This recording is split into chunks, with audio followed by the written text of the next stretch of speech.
I'm like 100% sure it is unanimously agreed upon by everybody that Disney's purchase of Marvel is the best thing that Disney and Marvel have ever done or agreed upon. So let's talk about how that purchase exceeded all expectations of Bob Iger, the man who was in charge of getting that acquisition done and moving forward with the MCU. There is an era of Marvel films before the MCU and after the MCU. After the MCU, everything changed for Marvel and for Marvel films. Before the MCU, it was all fragmented and the quality was questionable at best. And before Spider-Man nerds get super mad at me, for every Spider-Man 2, you also had an Elektra or a Ghost Rider. So let's not pretend it was all good. Or let me do you one better. Any Marvel movie before Blade.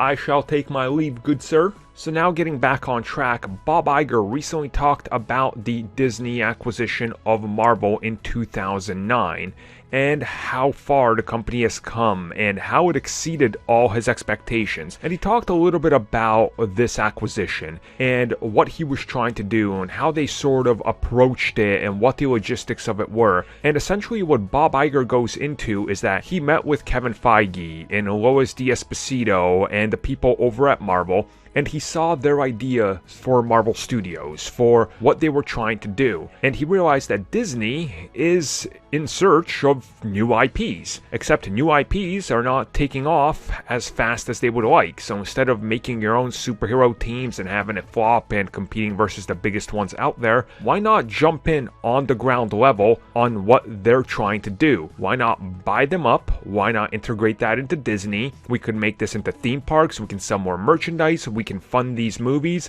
and if this crazy idea of the Avengers pans out to be good and works, we're all going to win. And he pretty much said that once he met with them, that plan that they laid out in front of him was what he needed to convince everybody that this is going to be an acquisition that's worth it in the long run. And we saw it wasn't all smooth sailing from there, because halfway into shooting Iron Man 2 when that purchase was made, Disney came in and was like, so this Avengers thing, huh? Shove all these things in there, cut these parts out, do this, do that, remove that, get to Avengers faster, let everybody know Avengers. And it was like, okay, but we don't want to do that. And then Iron Man 2 suffered as a result, and Bob Iger just told everybody, hey guys, we gotta pull back. Let them do what they wanted to do, and we'll just sit back and see how it goes. Captain America ended up making money. It wasn't a big hit. Thor made money, wasn't a big hit, but they committed to those characters and they let Marvel do what they wanted to. And this is part of what he says about exceeding expectations, because he let the people in charge run what they were in charge of, and that's ultimately what led to the success. And you look at all the other brands that they've been acquiring, trying to do the same with,